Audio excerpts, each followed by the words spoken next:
Bienvenidos a esta sede de la Real Sociedad Económica de Amigos del País de Santiago. Bienvenida que hago a los que estáis aquí presentes y también a los que nos estáis viendo en directo a través de nuestro canal de YouTube, como también a los que la veréis en diferido a través de los enlaces de nuestra propia página web. Bueno, hoy tenemos la cuarta conferencia de un ciclo que ya hemos desarrollado a lo largo de todo el año pasado y que se refiere al patrimonio artístico que conservamos en esta sociedad económica. Hoy, para esta conferencia, hoy contamos con la presencia de los profesores Diego Rodríguez Paz como conferenciante y José Manuel López Vázquez como presentador. Como sabéis, la colaboración del Grupo de Investigación de Acobus con esta sociedad económica siempre nos ha dado muy buenos frutos y resultados. Y con este ciclo pretendemos analizar y difundir el patrimonio artístico que hemos ido acumulando a lo largo de nuestros 240 años de existencia y que es claramente desconocido en nuestra ciudad. Este trabajo, que podría parecer ambicioso, ya empieza a dar sus frutos. De hecho, en este momento tenemos obras prestadas para el Museo del Prado, que concretamente para una exposición que se inaugura este lunes, obra prestada de nuestra colección al Museo de Pobo Galego y otras a la exposición de las Edades del Hombre. Hoy Diego Rodríguez nos hablará sobre los retratos de Dionisio Fierro que conservamos en esta sociedad económica, que los tenéis ahí colocados, que conservamos en esta sociedad económica. La realidad es que es una pena que no los podamos tener expuestos. Santiago sigue careciendo de un espacio adecuado para que puedan ser conservadas adecuadamente y expuestas colecciones como la nuestra y otras muchas que hay en esta ciudad. De alguna manera, esto está provocando una cierta descapitalización cultural de nuestra ciudad. Bueno, tanto a Diego Rodríguez como a José Manuel López Vázquez les agradezco su colaboración y su presencia hoy aquí. A todos vosotros, muchas gracias por acompañarnos hoy. Sin más, tiene la palabra José Manuel López Vázquez. Muchas gracias. Bueno, buenas tardes a todos y a todas, como se dice hoy en día. Estoy encantado de estar aquí otra vez y además estoy encantado de hacerlo con otro exalumno, como es Diego. Diego estudió Historia del Arte en nuestra Facultad de Geografía e Historia, se licenció con un premio extraordinario tras hacer una tesina sobre Dionisio Fierro. Y es que Diego tuvo desde muy pronto sus ideas muy fijas. No anduvo bailando, voy a este tema, vengo a este otro, sino que tanto su tesina como su TFG, como su tesis doctoral, fueron trabajos progresivos de ir sumando esfuerzos a una labor de muchos años. Porque la tesis doctoral de Diego, que recibió el premio extraordinario, como no podía ser de otra manera, es una labor ingente de catalogación. Él de esta manera terminó un trabajo que habíamos iniciado dentro del Departamento de Historia del Arte en tiempos de don Ramón Otero, y aquí delante de todos ustedes está precisamente la que rompió la cinta de partida.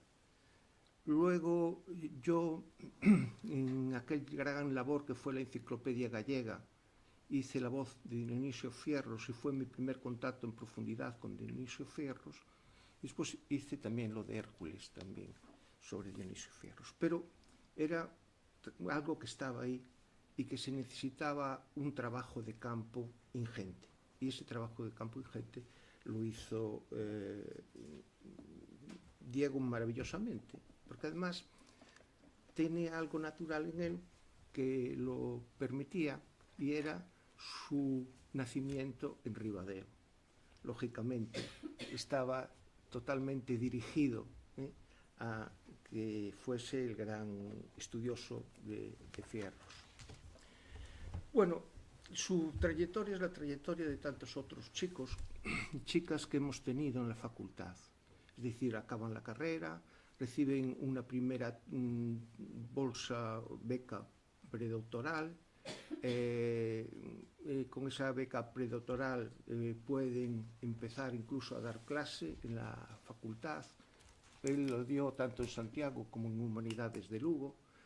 Luego tiene la siguiente parte ya, es el entrar en el entramado de ir a congresos, simposios, y en ese sentido Diego participó activamente en todo lo que organizaba Jacobus, de congresos y simposios, incluso en los cursos de verano que dirigimos en Ribadeo los dos en el año 12 y 13, etc. Lo mejor de todo es que está a punto de salir y está a punto de ser presentada la monografía sobre fierros, una parte de la tesis doctoral que va a publicar el Consorcio de Santiago junto con Teófilo. Es decir, que muy pronto nos convocarán a esa presentación del libro que todos estamos deseando a ver. Él, además, mientras hacía el estudio de la carrera de Historia del Arte, también hacía los estudios de piano y tiene el título profesional precisamente de piano. Y para no cansarles más, actualmente toda esta labor de años de trabajo está también fructificando la docencia, donde hoy en día es profesor de instituto, el Instituto de Santa Lucía en Moraña, pero bueno, pronto lo cambiarán de sitio y se irá acercando a la ciudad. Sin más, le doy la palabra.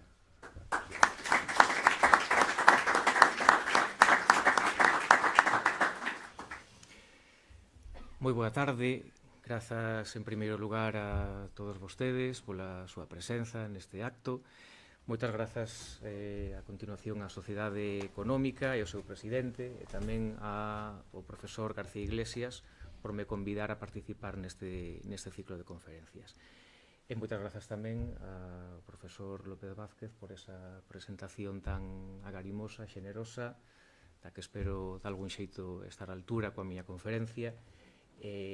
Unhas palabras tan agarimosas sempre é moi gratificante escoitalas, pero é máis aínda cando veñen de alguén que foi mestre durante a licenciatura e foi mestre, sobre todo, durante anos de doutoramento. É dicir, foi, sen dúbida, xunto tamén con outros profesores e profesoras do Departamento de Historia da Arte da USC, un dos mellores profesores de Historia da Arte de quen máis puiden aprender nesta disciplina.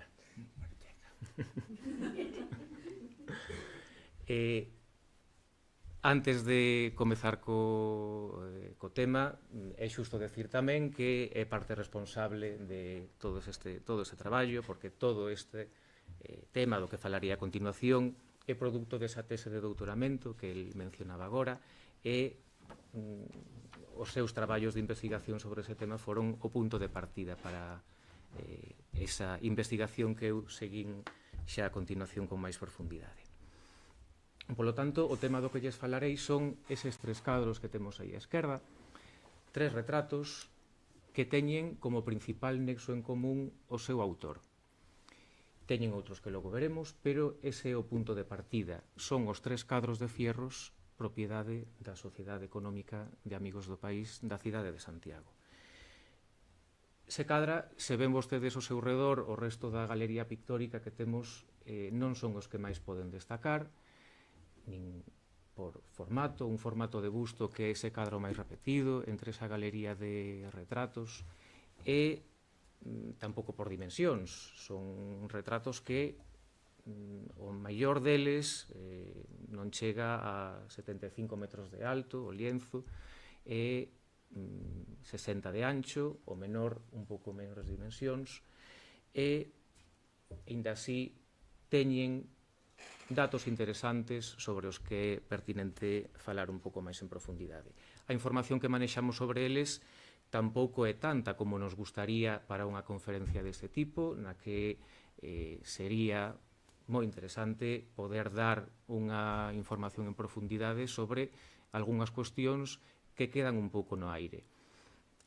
O primeiro de todo, sobre a identidade dos personaxes, coñecemos só 2 dos 3 retratados. O matrimonio formado por Antonio Sánchez Seijas e María Luisa Rodríguez Castro. O terceiro retrato corresponde a unha muller de identidade descoñecida, da que non temos, por desgraza, máis información que nos diga quen pode ser.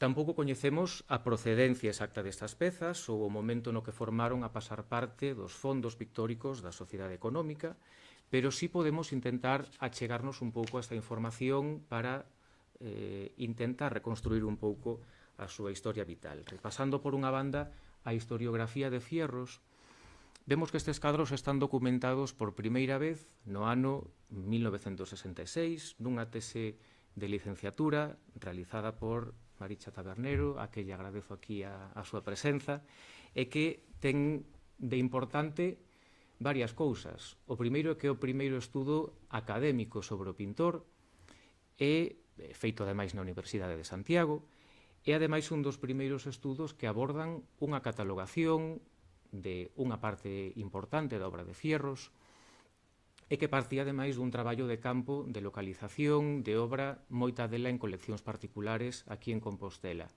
Polo tanto, é un traballo no que nos descubre moita obra inédita e abre camiño a outros traballos posteriores. Nesta catalogación de Tabernero, estes 3 retratos da sociedade económica están recollidos. Recóllese, non obstante, só o nome do retrato de Sánchez Seijas. Os outros 2 menciónanse dunha maneira máis xenérica como retrato de señora. Temos un segundo dato na historiografía de Fierros. Poucos anos despois, no ano 1973, organízase na Coruña esta exposición antolóxica sobre o pintor organizada polo seu neto, Dionisio Gamallo, en a que se recolle unha gran cantidade de obras do pintor. No catálogo, onde está a relación de propietarios e obras expostas, recóllense estes 2 retratos, os do matrimonio Sánchez Seijas e María Luisa Rodríguez Castro. Aínda así, o dela recóllese unha vez máis por alusión ao seu marido de forma xenérica como retrato de la señora de Sánchez Seijas. No ano 2010, a Sociedade Económica publica o seu catálogo de fondos pictóricos, realizado polos profesores Monterroso e Fernández Castiñeiras, e nel inclúense estes 3 retratos. O interesante deste catálogo é que dá un paso máis facendo unha proposta de datación, e faise aproximadamente entre os anos 1870, como poden ver aí na pantalla, e 1875. Esta é unha proposta de datación lóxica, sen ter a priori máis información que a propia obra como fonte documental, e adscríbese aos anos, cun arco temporal un pouco máis amplo, do que sería a segunda estadía de Fierros en Compostela e que realiza entre 1872 e 1873. Con todo, sobre o tema da datación, deixarémolo a un lado e volveremos máis adiante. Por outra banda, podemos reconstruir algo máis sobre a traxectoria vital destas pezas grazas ao arquivo da Sociedade Económica. Consérvase en primeiro lugar un documento de cesión dos retratos de Antonio Sánchez Seijas e María Luisa Rodríguez Castro ao segundo certame regional de traballo de Galicia que se celebra en Ferrol no ano 1935. Este é, ata onde podemos saber, o documento máis antigo que acredita a relación destes cadros coa sociedade económica, aínda que é lóxico pensar que esa vinculación ven de máis atrás. Temos tamén o expediente de socio de Antonio Sánchez Seijas, que entrou a formar parte da sociedade no ano 1860. Aquí quero agradecer a Javier Braje que me facilitara o acceso a toda esta información e pudiéramos chegar a ter algo máis de información sobre estes documentos, estes retratos. Este documento do expediente de socio de Sánchez Seijas ven a confirmar algo que sospeitábamos tamén, que se algún destes cadros está na sociedade económica é porque algún dos seus deses personaxes retratados foi membro da propia sociedade. E, no caso de Seijas, que fose socio non é de extrañar se atendemos a algúns dos seus datos biográficos. El pertencía a unha familia fidalga moi ligada a Santiago de Compostela e que tiña entre os seus antepasados a o coengo Pedro Antonio Sánchez Bamonde, que teñen ali as súas costas nun retrato tamén da sociedade económica e do que recentemente ten falado neste mesmo auditorio o profesor Leopoldo Fernández Gasalla. É un dos fundadores da sociedade económica. Polo tanto, esa vinculación familiar de Sánchez Seijas cun dos fundadores xa é un nexo de unión moi evidente para poder vinculalo como socio á sociedade económica. De Sánchez Seijas sabemos algún dato biográfico un pouco máis relacionado, un pouco solto da súa vida, todos eles ligados con Compostela. Sabemos que tivo formación militar, en 1847 foi promovido a alférez, descoñecemos como o ataque Grao continuou esta carreira militar. Sabemos, por outra parte, que en 1849 e 1850 sí tiña a súa residencia en Compostela, porque aquí figura como subscriptor de algunhas publicacións periódicas editadas en Madrid e editadas aquí tamén en Compostela. En 1867 volvemos a localizalo na cidade e ese ano publícase un proceso judicial no que Seijas e outros 2 ou 3 veciños composteláns reclamaban a outro veciño da parroquia de Aríns recobrar unha servidume de paso de fincas da súa propiedade. E, por último, temos de novo o documento que facía referencia antes, o documento de socio da sociedade económica, na que se di que unha das últimas intervencións, ou a última intervención de Seijas, un ano ou uns poucos meses antes de morrer, no ano 1900, foi unha intervención facendo un informe sobre ferrocarrís secundarios en Galicia. Por outra banda, de Seijas sabemos que casara con María Luisa Rodríguez Castro en segundas nupcias. O seu primeiro matrimonio fora con esta muller, María del Socorro Somoza e Peñero de las Casas, da que sabemos que nacera en Compostela en 1811, pertencía a unha familia fidalga, de ideoloxía liberal, era filla de Juan Francisco Javier Somoza e Figueras, que era coronel e rexedor perpetuo de Santiago, e a súa nai era María Rosa Piñeiro de las Casas, que era filla do Marqués de Bendaña. Algúns irmáns desta última destacarían tamén posicionándose políticamente dentro desa ideoloxía liberal. No momento de casar con Sánchez Seijas, Socorro Somoza estaba viúva do seu primeiro matrimonio con Juan Dionisio de la Rúa Figueroa e Salazar. De novo este apelido, de la Rúa Figueroa, lévanos a unha familia desa mesma posición ideolóxica do liberalismo máis progresista deses anos. De feito, varios membros desta familia, como José de la Rúa Figueroa e Fraga, destacarían pouco despois como algúns dos intelectuais impulsores do provincialismo dentro dese primeiro xermolo do movemento galeguista.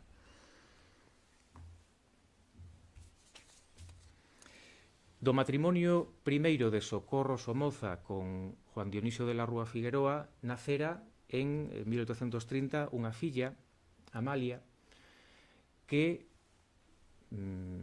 xa na adultez casara con un político liberal, José María Pardo Bazán y Mosquera.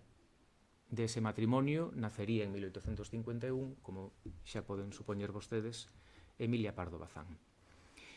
E precisamente na partida de bautismo de Emilia Pardo Bazán, recollida no ano 1851 na Coruña, na parroquia de San Nicolás, dice quen foi o seu padriño de bautismo. Non foi outro que Antonio Sánchez Seijas, que era o padrastro da nai, da nena de Amalia de la Rúa.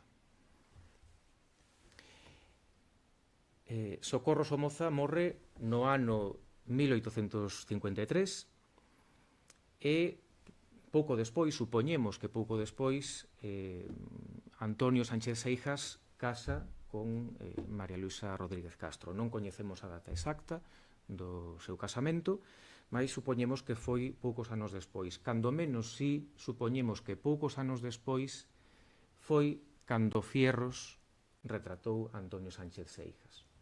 É o que tratarei de explicar a continuación como xustificación da data dese primeiro retrato. Pero antes temos que ir un pouco máis atrás. Fierros nace en 1827, nace en Asturias e falece en Madrid en 1894. Pertence, polo tanto, a unha xeración de artistas que están activos durante toda a segunda metade do século XIX e que representan a transición entre un gusto romántico e outro máis realista conforme avanza o século. Fierros recibe a súa aprendizaxe en Madrid, accedendo á mellor formación que un pintor podía ter neses anos. Aínda que chega dunha forma moi accidental ou casual a Madrid, sen en principio estar chamado a formarse como pintor, acaba chegando ao círculo máis prestixioso do momento. Fórmase dentro do círculo dos Madrazo e é primeiro discípulo de José de Madrazo durante 2 anos, logo pasa ao taller do fillo deste, Federico de Madrazo, que será o seu gran mestre durante todos os seus anos de formación. Ao mesmo tempo que aprende o oficio nese taller, Fierros asiste con regularidade ás clases na Academia de Belas Artes de San Fernando e fai visitas continuas tamén ao Museo do Prado, onde pode coñecer os grandes maestros, entre os que admiraba máis a Velázquez como primeiro nome, que será nestes anos o gran artista a seguir dentro da Escola Española, pero tamén outros que copia, como Murillo, Rivera e algún outro do século de ouro. Polo tanto, vemos agora que Fierros está accedendo a mellor formación e facendo todo o que un pintor do século XIX, dese tempo, tiña que facer para formarse ao máis alto nivel. Con todo, en 1855, Fierros decide poñer fin á súa etapa de formación, desligarse do seu mestre, de algunha maneira, ou polo menos como discípulo directo de Madrazo, e comezar unha nova etapa como artista independente. Para iso presentábaselle o ano seguinte, en 1856, unha oportunidade nova e que non podía rexeitar. Convocábase por primeira vez en España a Exposición Nacional de Belas Artes. Estas exposicións deseñábanse seguindo o modelo que se estaba facendo noutros países, nos salóns, a modo de certame institucional, no que concurrían distintos artistas de distintas disciplinas co obxectivo de acadar recoñecemento público a través dun sistema de premios e galardóns cun xurado e uns premios que se tiñan como sinónimo de prestixio. Fierros, igual que prácticamente todos os artistas da súa formación neses anos, non rexeita esa posibilidade e decide empezar a prepararse para concurrir a esa primeira exposición nacional de Belas Artes.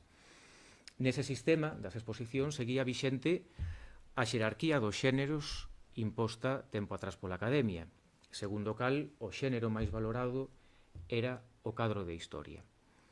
Aquí temos un dos cadros que se presentaron e que acadou maiores premios na primeira edición da Exposición Nacional de 1856, un cadro de Alonso Cano.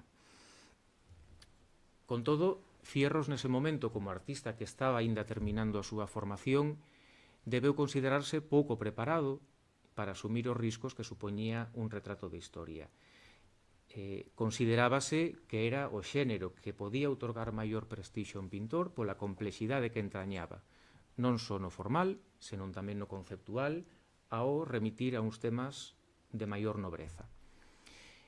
E Fierros, entón, baixa un escalafón e escolle outro xénero que, sen ser tan estimado como o cadro de historia, era tamén un xénero que estaba a vivir un auxe moi importante.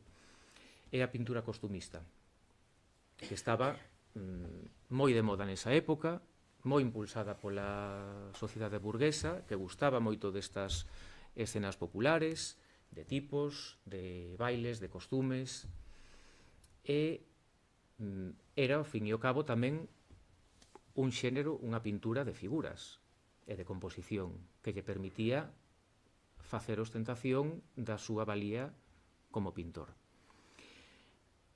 Pensemos tamén que durante toda a primeira metade do século XIX estamos asistindo á conformación de todo ese mito romántico de España, na que se empeza a ver, sobre todo desde o estranxeiro, como un territorio pintoresco, romántico por excelencia, no que hai uns temas dignos de representar en pintura.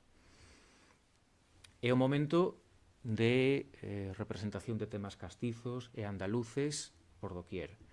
Con todo, cando chegamos xa a metade do século XIX, na época na que estaba movéndose Fierros, nos anos que comentamos, estes temas xa empezan a dar signos de esgotamento, como temas demasiado repetidos.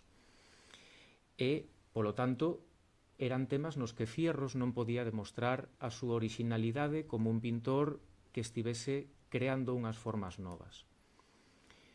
A originalidade é, ademais, unha das principais poéticas que se exixían a un pintor ou un artista do século XIX. E precisamente a originalidade de Fierros radica en obviar eses temas do sur da península e fixar a súa mirada no norte, concretamente en Galicia e en Compostela. É, de feito, o primeiro pintor, ou un dos primeiros pintores, que están abordando temas costumistas alleos a Madrid ou Andalucía en gran formato e, neste caso, con temas galegos. O que nos preguntamos aquí é por que Fierros escolle Galicia como destino e non, por exemplo, Asturias, a súa Asturias natal, que podía tamén outorgarlle uns cadros ou uns temas orixinais para a súa pintura que tampouco foran tratadas a este nivel. Nunhas breves notas autobiográficas que temos aquí proxectadas, que o pintor redacta nos seus últimos anos, ao final da súa vida, explica que marchou a Santiago con o obxecto de pintar cadros de costumes daquel país. En principio non nos dá máis información ao respecto. Pouco máis adiante, nesas mesmas notas autobiográficas, dá algo máis de información relevante. Di que a súa estadía en Santiago foi de 3 anos, pois ademais de 6 cadros de costumes, pintou unha infinidade de retratos. E precisamente nesta dedicación ao retrato é onde pode estar a clave da súa escolla de Galicia e de Compostela como destino sobre outras posibilidades. Na historiografía do pintor teñense contemplado distintas hipóteses ao respecto. Unha primeira é a que ofrece Dionisio Gamallo Fierros, na que fala dunha posible influencia nunca demostrada do pintor ferrolán Genaro Pérez Villamil, que estaba en Madrid nos mesmos anos que estaba Fierros e que podía terlle recomendado Galicia ou Compostela como destino no que atopar algúns temas que fosen orixinais.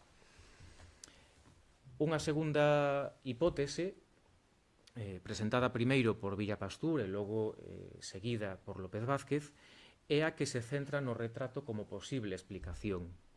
E se cadra os primeiros retratos que Fierros pinta en Santiago sexan os que explican por que chega aquí e non busca temas costumistas noutras rexións. Dentro dos primeiros retratos, as primeiras familias que Fierros retrata en Compostela, está a familia Eleizegui d'Enciart. Era unha familia de empresarios do coiro que, como moitas outras familias de orixe guipuscoana, se estableceran aquí anos atrás. Algúns membros desa familia, como Rosa Eleizegui d'Enciart, nunha obra que, por desgraza, temos agora en paradoiro descoñecido, pero sí está documentada en traballos anteriores, fora retratada por Fierros nos seus primeiros anos de formación, no ano 43, polo tanto en Madrid. Despois de establecerse Fierros en Compostela, pinta a outros membros desa mesma familia Leizegui, entre eles o coengo Santiago Leizegui de Anciart, o que volverá a retratar unha vez máis na segunda estadía en Compostela no ano 1872. Os retratos da sociedade económica veñen a reforzar esta teoría. E fixémonos no seguinte. Sánchez Seijas fixérase retratar xunto a súa primeira muller, Socorro Somoza e Piñeiro de las Casas, no ano 1845. O pintor que realiza estes retratos non é outro que Federico de Madrazo, o mestre de fierros. Nese ano 45, Madrazo acababa de establecerse en Madrid, un ano antes, despois de facer algunha estadía en París, e, polo tanto, eses retratos foron, sen dúbida, pintados alí, é dicir, os retratados desprázanse a Madrid para facerse retratar. É un costume habitual entre a fidalguía galega, sobre todo na primeira metade do século XIX, o típico perfil de fidalgo cunha boa posición social e económica, con contactos en Madrid, que se despraza ata alí para encargar eses retratos. Esta escolla débese fundamentalmente a dous motivos, non só o prestixio que Federico de Madrazo, como membro dunha das dinastías máis prestixiosas e influíntes da pintura española do momento, podía ter xa neses anos, senón tamén porque en Compostela ou en Galicia non habería tantas opcións nas que alguén poidese escoller para facerse retratar. Nese sentido, estes retratos parecen demostrar esa influencia de Federico de Madrazo sobre Fierros a hora de escoller algúns encargos ou de asumir algúns traballos. Isto era algo habitual, que Madrazo derivase algúns encargos ao seu discípulo, a Fierros. E así o demostra este documento poucos anos posterior. Parte da documentación que manexamos sobre a encarga de un retrato de Isabel II para a Casa Consistorial da cidade de Borja, en Zaragoza. O fragmento que poño aquí é a resposta que lle dan ao secretario municipal despois de encargar ese cadro a Madrid. O que responde é o contacto en Madrid, Fernando Ballarín, que faría de ligazón entre os comitentes e o pintor ou os pintores que podían recibir ese encargo. E desta resposta xa deducimos que foi o que estaba pedindo o secretario do Concello. Estaba lle pedindo un Madrazo. Querían un retrato de Isabel II do pintor máis prestixioso do momento, que era, ademais, como primeiro pintor de cámara que enmarcaba o modelo de retrato oficial e que outros pintores, como Fierro, seguirían despois. A resposta de Ballarín é clara. Estálle dicindo simplemente non vos chegan os cartos para un Madrazo. Tedes que vos conformar con outra cousa. E estálle dicindo tamén que a mellor opción, sen ser un Madrazo, é un Fierros. Porque aquí nos explica que era a Fierros a quen Ballarín ou o propio Madrazo lle confiaba todos os encargos que, como deste tipo, retratos oficiais, non podía chegar a acometer. Polo tanto, se Madrazo tiña clientes en Compostela, como Sánchez Seijas, é lóxico que se ese propio cliente volvía a querer un retrato anos máis tarde, volvese a acudir ao mesmo pintor que o retratara anos atrás. Nese caso, supoñemos que Madrazo, víndose incapaz de retratalo de novo, é quen deriva a Fierros ese traballo. Unha vez na cidade, Fierros podería acceder a partir destes primeiros encargos que tería xa palabrados desde Madrid e que lle servirían de sustento para dedicarse ao que lle interesaba, que era a súa obra costumista durante eses 3 anos, iría encadeando máis encargos das clases acomodadas da Compostela do momento. Uns iríanse recomendando a outros, como é lóxico nunha sociedade na que as relacións persoais e familiares eran directas. Poño estes exemplos para que vexamos como, de alguna maneira, podíamos continuar a árbore xenealóxica que antes proxectaba ata ver un sistema de relacións da alta sociedade compostelana do momento prácticamente endogámica. Os dous primeiros no nivel superior son o matrimonio formado por Pedro Antonio Quiroga de la Maza e Asunción Pérez de Deza e Pinal. Anos máis tarde serían os sogros de Emilia Pardo Bazán. Os outros dous retratados no nivel inferior, outro matrimonio que nos leva a unha familia da que antes falaba, a familia de la Rúa Figueroa. E como estes, podería proxectar moitos outros exemplos ata chegar aos máis de 30 retratos que Fierros realiza durante a súa primeira estadía de 3 anos en Compostela e aos que habería que engadir outros 20 cando menos na segunda estadía que fai entre o ano 72 e 73. E estes retratos eran sobre todo da fidalguía, da burguesía, que empezan a ver a Fierros como o seu artista predilecto, pero tamén ten outro tipo de encargas, este retrato de Isabel II ou o retrato do Xeneral Rodil que lle encarga directamente á Universidade de Santiago de Compostela para a súa galería de personaxes ilustres.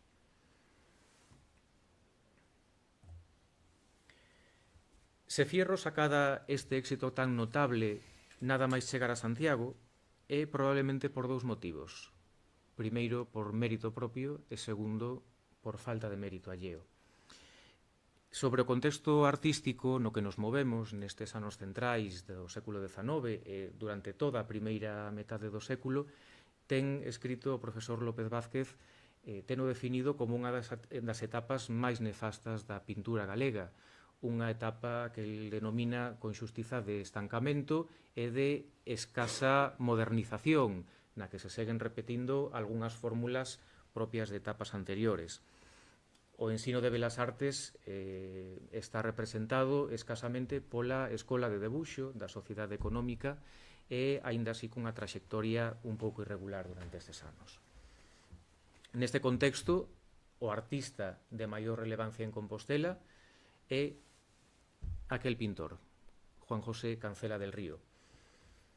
Cancela fora discípulo de Vicente López en Madrid e despois volverá para Compostela, onde foi profesor na Escola de Debuxo, e de Vicente López tomara os seus postulados principais como pintor, como un pintor de formación eminentemente clásica e que defende esa linguaxe clasicista aínda tempo despois, defensor dun belo ideal e de prácticas como as que ele ensinaba na Escola de Debuxo, que era a copia de modelos da antigüedade. Aínda cando xa a mediados ou superado a metade do século XIX, ese tipo de gusto empezaba a estar xa bastante superado a favor doutro no que pesaba máis o componente naturalista. Por outro lado, fíxense vostedes como Cancela del Río non é Vicente López. É un pintor de moita menor valía que non ten a mesma destreza técnica que o seu mestre. E, sendo coñecedor das súas limitacións, Cancela del Río estáse a dedicar nestes mesmos anos que Fierros chegaba a Compostela ao retrato en miniatura, dando resposta a esa demanda cada vez máis crecente das clases acomodadas para verse retratadas. Nestas circunstancias, Fierros atopa un contexto favorable para triunfar como pintor. Escasa competencia e unha clientela abundante. E fronte a ese neoclasicismo xa un pouco obsoleto de Cancela del Río, a principal achega de Fierros é a de introducir en Galicia e en Compostela unha nova corrente do gusto, a do purismo romántico de Madrazo. Esa corrente do gusto que estaba a triunfar en ese momento e que era ademais sinónimo de prestixio e do que pedían as clases acomodadas. Os retratos que realiza durante esta primeira etapa en Compostela supoñen ademais manter ese estilo que Fierros aprende durante os seus primeiros anos en Madrid, no que como artista que estaba buscando o seu propio estilo, trata de emular o do seu mestre, o de Federico de Madrazo.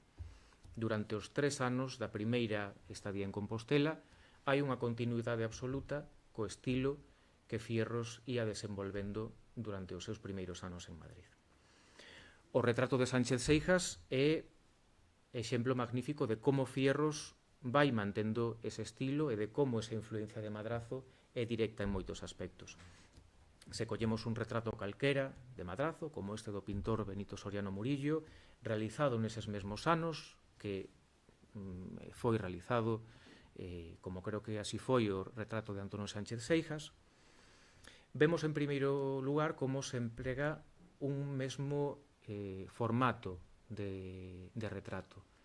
É un retrato de busto, no que a figura está un pouco ladeada, un pouco máis no caso de Madrazo, un pouco máis frontal no caso de Fierros, volvendo os dous a mirada cara ao espectador e situados ante un fondo moi próximo, un fondo indefinido, máis ou menos neutro, sobre o que a figura se recorta lumínica e volumétricamente. Isto, máis que un aprendizaxe de Madrazo, aínda que Fierros o aprendese del no taller e nesas sesións de academia, é máis un cliché da época, é un signo dos tempos. Este retrato de busto é o típico esquema de retrato romántico que empeza a triunfar durante estes anos. E se triunfa este esquema de retrato é sobre todo porque era o máis accesible. Era moito máis económico encargarse un retrato de busto que un retrato de corpo enteiro ou de 3/4, que multiplicaban moito máis o prezo. E para toda esta burguesía que empeza a demandar con moita máis frecuencia un retrato como signo de prestixio, o retrato de busto vai ser ao que pintores como Fierros, polo menos, e moitos outros discípulos de Madrazo, estean dando resposta continuamente nesa segunda metade do século XIX. Pero, ademais disto, a este esquema de retrato de busto, a burguesía que o demandaba fai da necesidade de virtude para outorgarlle toda unha serie de connotacións. Unhas connotacións que non tiña un retrato de aparato ou institucional de corpo enteiro, e que sí que pode ter un retrato onde a figura se presenta con máis franqueza, con máis cercanía. Son esas componentes de individualidade, de proximidade e de privacidade que a burguesía do XIX vai facer gala deles como sinónimo dos valores morais que querían defender. Pensemos, ademais, que estes retratos estaban na súa gran maioría pensados para un interior doméstico, para o fogar, para lucir no ámbito familiar. Por lo tanto, é nese ámbito onde eses valores de privacidade e intimidade cobran plena significación. Disto, Fierros está introducindo sobre ese esquema de busto un elemento que fará marca da casa. E, como poden ver mellor naqueles cadros nos que se ve o marco completo, é un marco cuadrangular, pero que inscribe en un óvalo rodeando a figura. Isto é, unha vez máis, un cliché de retrato romántico. Algo moi habitual nesa época é que Fierros empregará unha e outra vez durante prácticamente toda a súa vida. Os últimos retratos, o penúltimo, é da década de 1870, sendo un retrato de 1890, segue empregando esa mesma moldura, ese mesmo esquema e incluso unha linguaxe moi parecida a que emprega nalgúns dos seus primeiros retratos.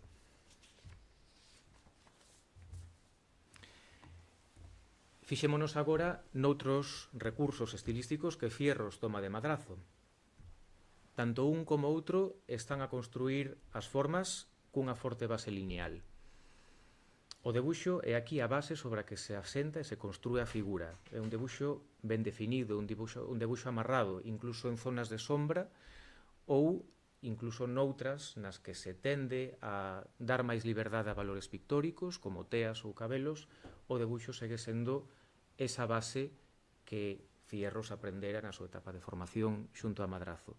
Madrazo tomara eses recursos dunha tradición clasicista que ele aprenderá fundamentalmente do seu pai, José de Madrazo, pero que tomara tamén de outro que sería os seus grandes mestres, e con quen contactara directamente en París xusto antes de voltar a Madrid, Ingres. ese estilo de retrato ingresco, elegante, no que a liña é un valor fundamental, é algo que se ten como base, aínda que despois combinada con outros recursos estilísticos que darán progresivamente máis liberdade aos valores pictóricos. Por outra banda, temos a cuestión da luz e do modelado. O retrato de Sánchez Seijas ilumínase, igual que o de Madrazo, cun potente foco de luz externo que incide na fronte da figura desde o ángulo superior esquerdo e que provoca un modelado moi volumétrico. Está utilizando un patrón de modelado consistente en opoñer unha zona do rostro moi iluminada e outra ensombrecida. Este é o patrón de iluminación e de modelado que está a utilizar Madrazo neses mesmos anos, nos que Fierros ven a Compostela. Vémolo en exemplos de Madrazo, como o que antes proxectábamos, ou o caso de Segismundo Moret ou da Marquesa de Montelo. E iso mesmo témolo en Fierros, en exemplos da súa etapa de formación en Madrid, como este retrato de señora do ano 53, ou noutros cadros que pinta xa nada máis chegar a Compostela, como o retrato do médico José Varela de Montes. Por outro lado, o foco de luz ten unha entoación fría, clara e diáfana, característica destes primeiros retratos de Fierros durante a primeira etapa en Compostela e tamén antes en Madrid, e que é o mesmo que vemos no tipo de luz que emprega Madrazo nestes anos. Se nos fixamos en exemplos anteriores ou outro como a Condesa de Vilches, vemos que esa luz clara e diáfana é como se quere iluminar o rostro da retratada. Aínda así, no caso de Fierros, esa diafanidade non se consegue coa mesma mestría que en Madrazo e, por eso, entre outras cousas, o foco de luz resulta moito máis evidente. Se imos xa máis ao detalle, vemos máis débedas de Fierros co estilo de Madrazo.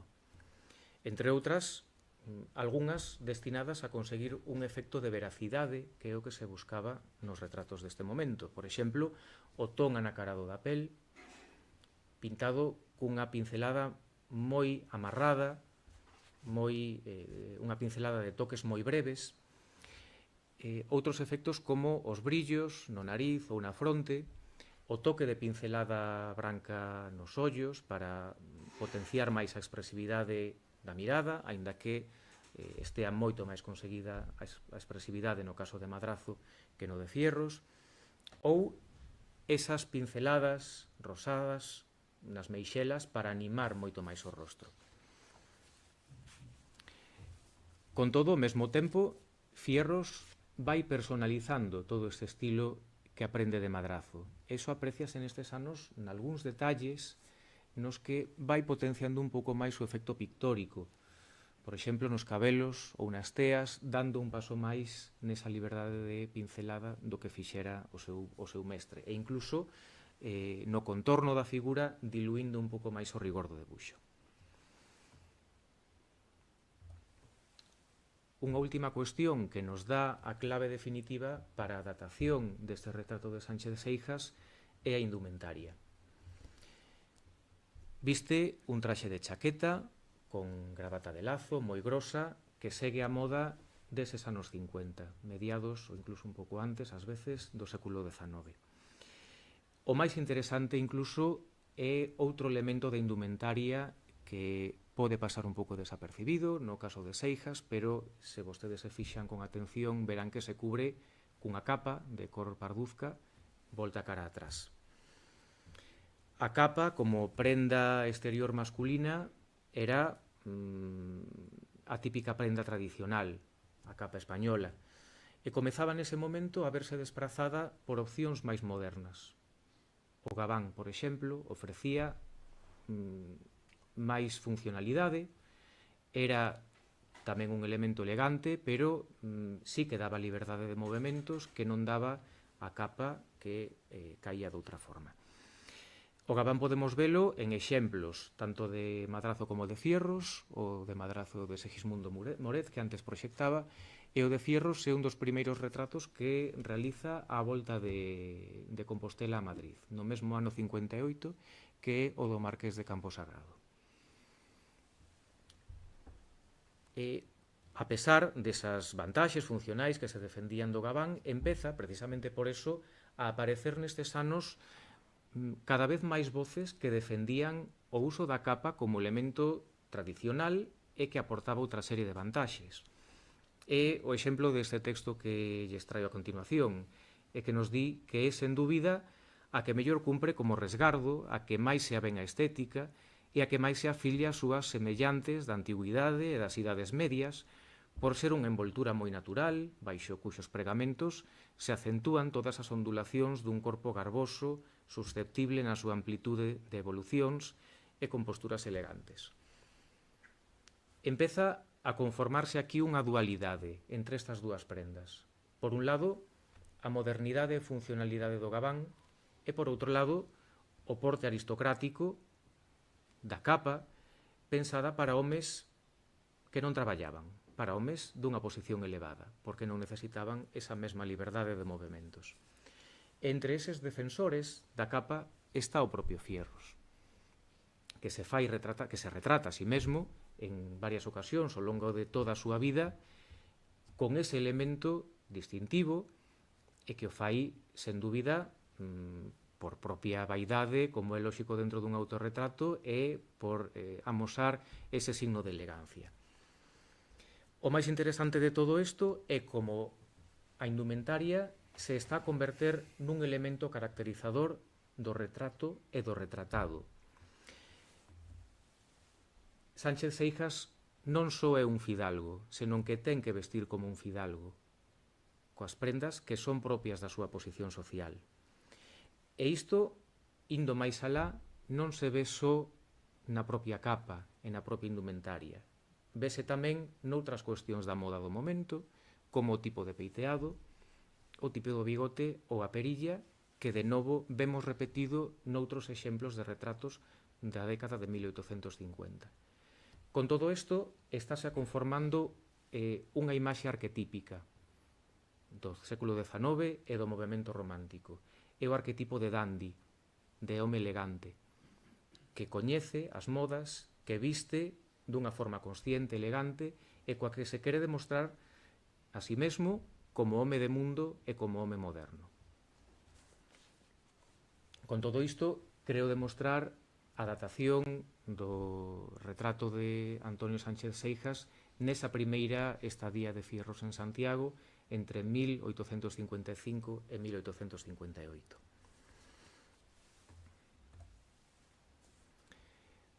O retrato da súa muller, de María Luisa Rodríguez Castro, presenta varias diferenzas, aínda que segue un mesmo esquema de retrato de busto con dimensións prácticamente semellantes. A figura está de novo fortemente iluminada por un foco exterior que quere resaltar o rostro como parte fundamental do retrato. Hai cambios moi significativos, e o primeiro deses cambios significativos afecta á luz. Xa non temos esa mesma luz de entoación fría que tiñamos nos retratos de Fierros dos anos 50, é unha luz que vai adquirindo un ton máis cálido. E, sobre todo, o que se está cambiando neste retrato é o patrón de modelado. Non temos xa claramente, como no retrato de Seijas, unha zona iluminada oposta a unha zona de sombras. Aquí estás empezando a utilizar unha maior gradación no claro-oscuro, tendendo a unha maior unificación do ton e, sobre todo, a suavizar o modelado. Esa unificación tonal será algo que o retrato finisecular, casos posteriores a estes, irán exemplificando dunha forma moito máis clara, e, sobre todo, aquí o que temos é esa suavidade no modelado que ven dado por unha novidade destes anos, que é a introducción da fotografía. Nestes anos da década de 1860, Fierros, igual que moitos outros retratistas, empezan a verse influenciados pola fotografía como unha ferramenta que van utilizar cada vez con máis frecuencia para axudarse no seu oficio. Por varios motivos, sobre todo porque ofrecía un achegamento moito máis fiel á realidade, no momento no que o naturalismo era o que máis se demandaba, pero tamén porque facilitaba moito as sesións de pintura. Non era necesario, cunha fotografía, ter o modelo en vivo diante durante longas sesións de posado. Entón, os retratos deste momento, en Fierros vémolo moi claro a partir de finais da década de 1860, noutros pintores desta época, estamos vendo tamén esa mesma tendencia, empeza a imitarse ese efecto suavizado que fai o modelado fotográfico nestes anos. E, ademais, neses anos, xa seguindo máis cara a década de 1870, ese cambio no patrón lumínico tradúcese, no caso de Fierros, noutro avance máis. Unha tendencia cada vez maior cara a esquematización, cara a simplificación das formas. É algo que vemos moi claramente no retrato do cardeal García Cuesta, un dos mellores retratos deses anos, e no caso do retrato de María Luisa Rodríguez Castro non o vemos tanto na simplificación no rostro, senón noutros detalles como as xoias ou as teas.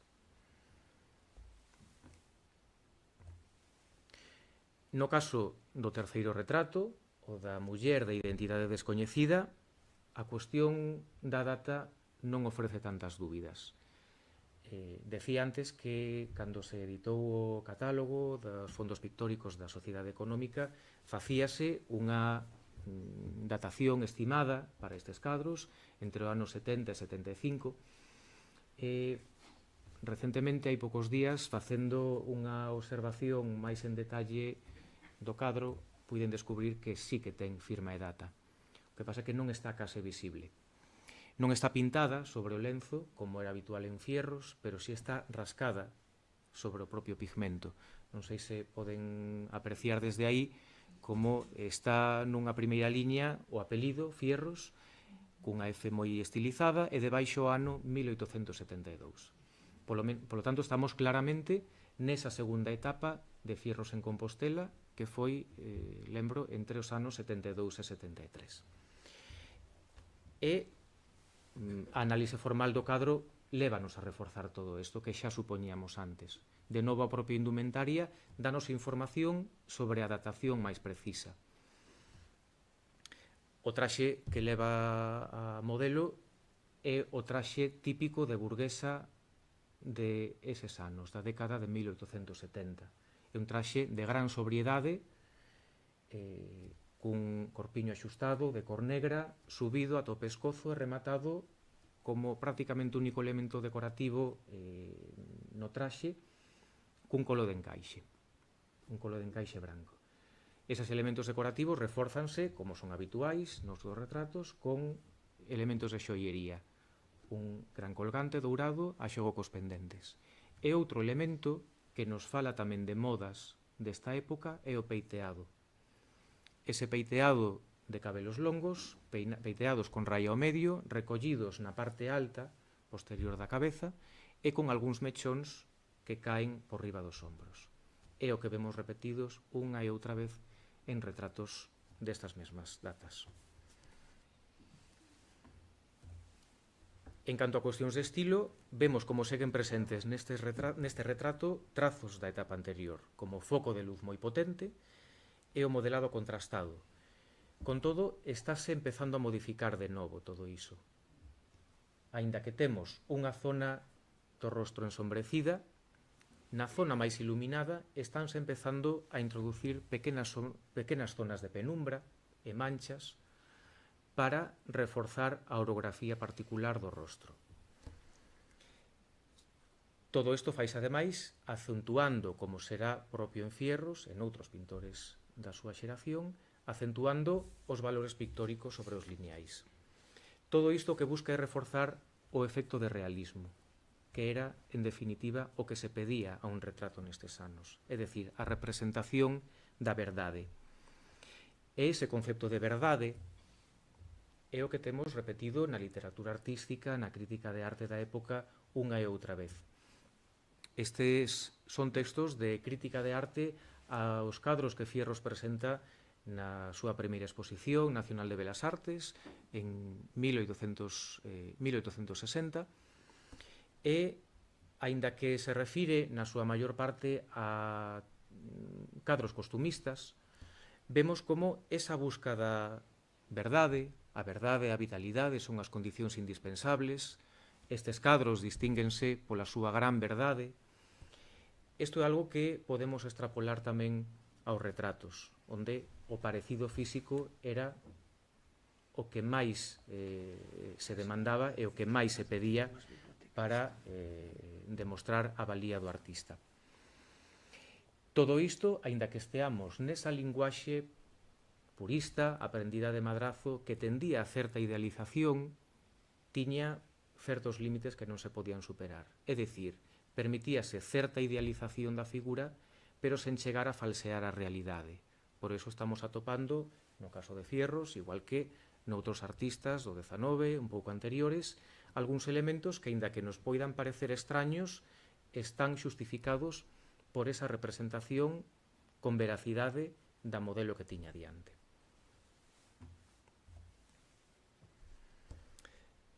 Xa achegándome ao final, permítanme que me refira a un capítulo destacado destes anos de Fierros en Compostela.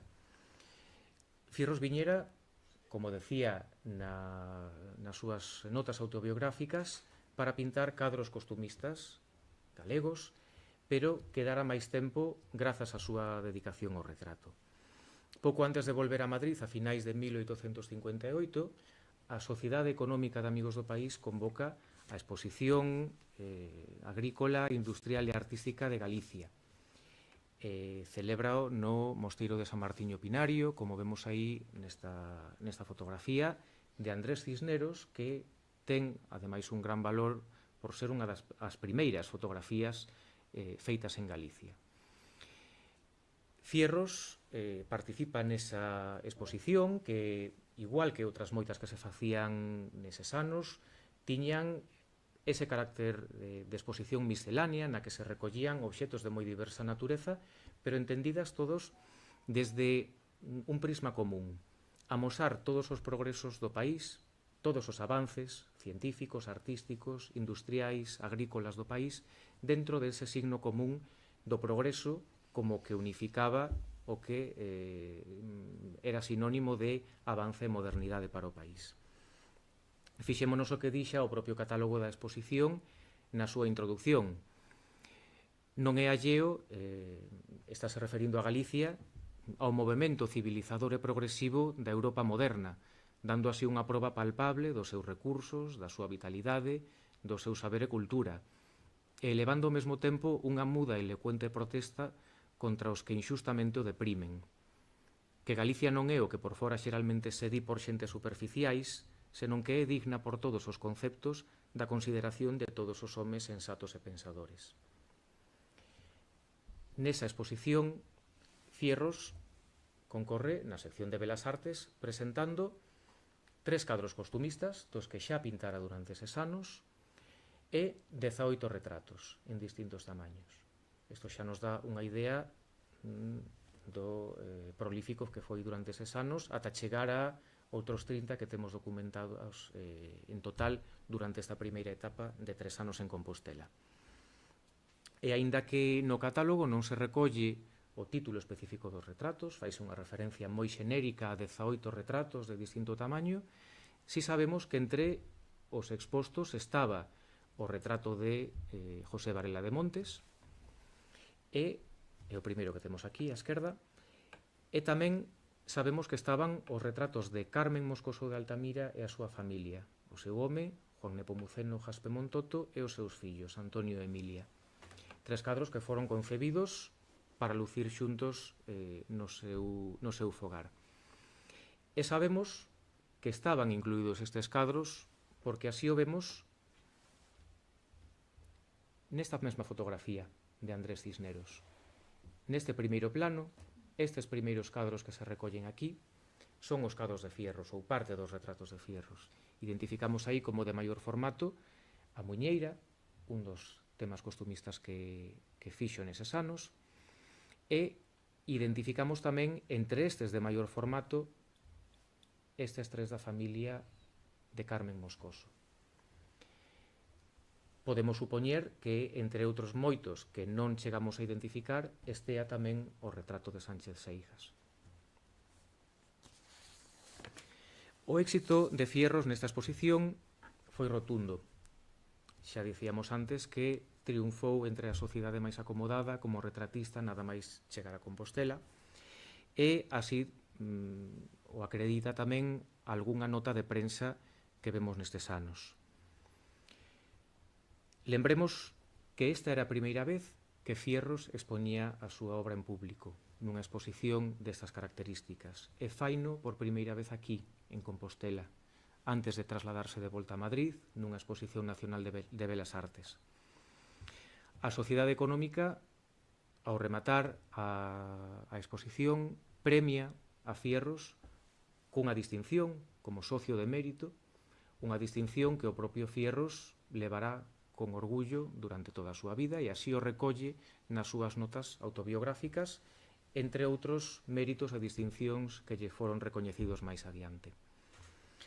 Con todo isto, e xa para terminar, vemos como Compostela e, de algún modo, tamén a Sociedade Económica de Amigos do País da cidade de Santiago é o punto de partida para a carreira de Fierros como pintor independente, para unha etapa de madurez na que seguirá pintando xa en Madrid e en outros lugares. É ese punto de partida para unha obra que ten moito de pioneira neste contexto galego, que abrirá camiño para moitos pintores e que en xeracións seguintes, inmediatamente seguintes, serán os que irán conformando sobre esta base que Fierros achega unha escola galega de pintura. Nada máis, moitas grazas.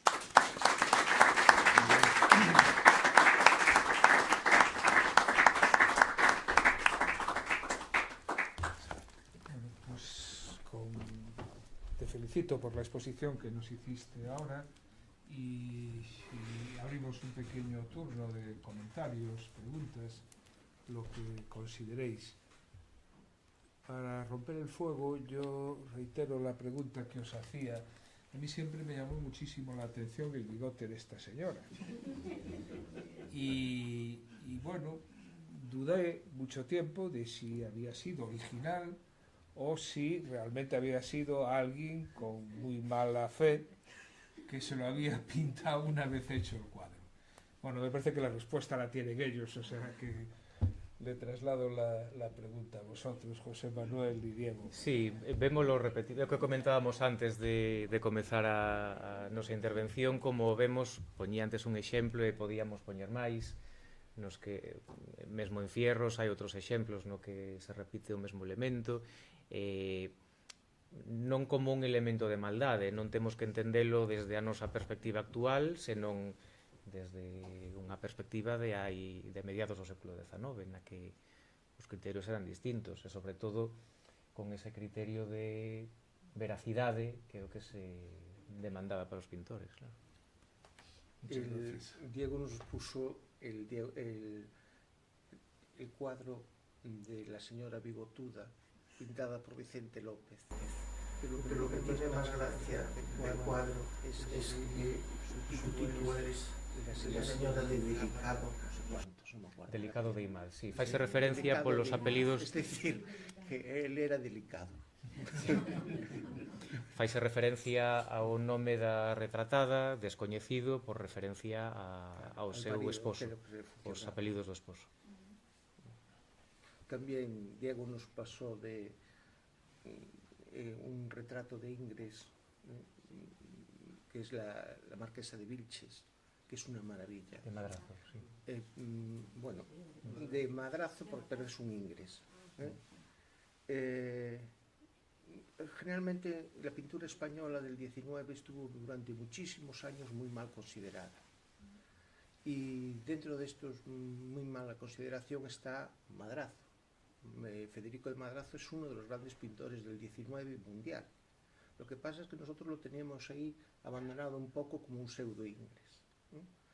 Ese retrato, que es el que influye después decisivamente en el que nos pusiste de Moscoso, la señora de Moscoso, ese retrato para la Crónica Rosa supuso un divorcio, porque el marido asumió muy mal que su mujer fuera expuesta con ese desparpajo que aparece en el retrato, tanto en el tipo de descubrir los hombros, como esa comunicación que nos decías tú, directa, entre el espectador y ella, ¿no?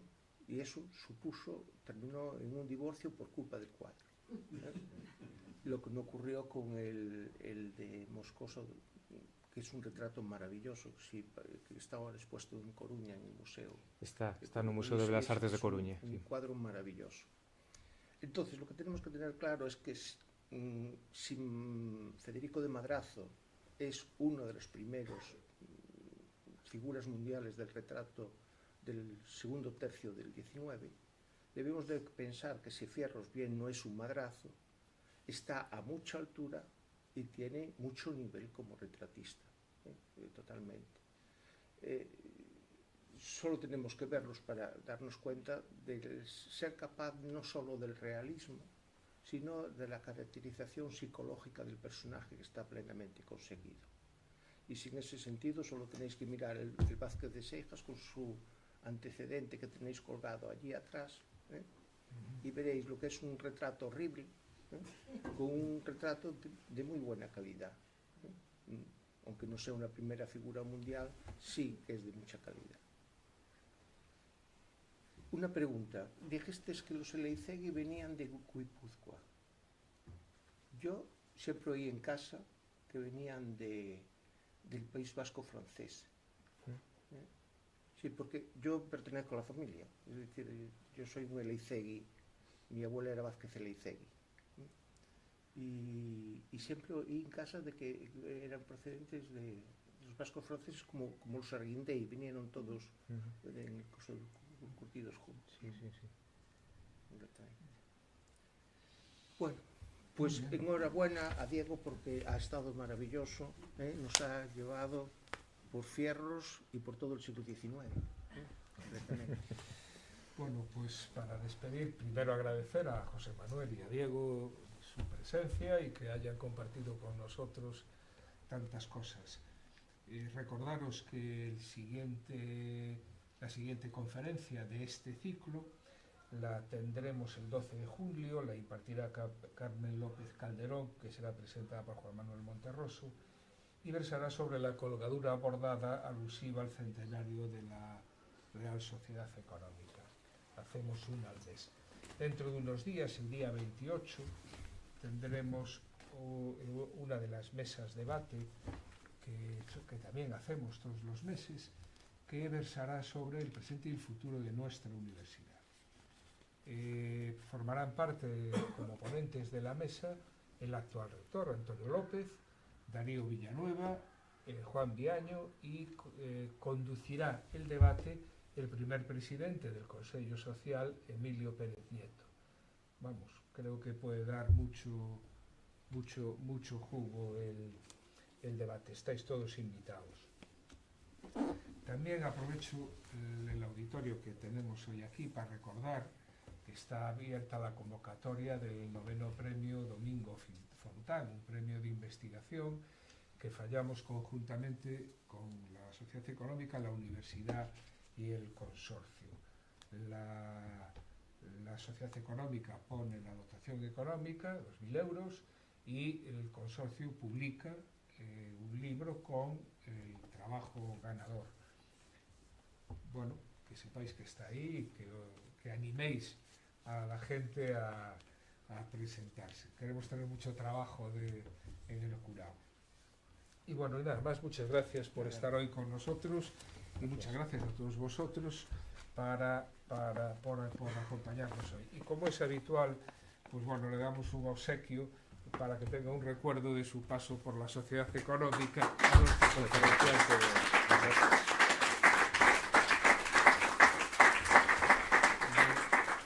De todo lo que os acabo de decir tenéis un folleto del premio, de las mesas de debate, de las conferencias, por si queréis llevaroslo.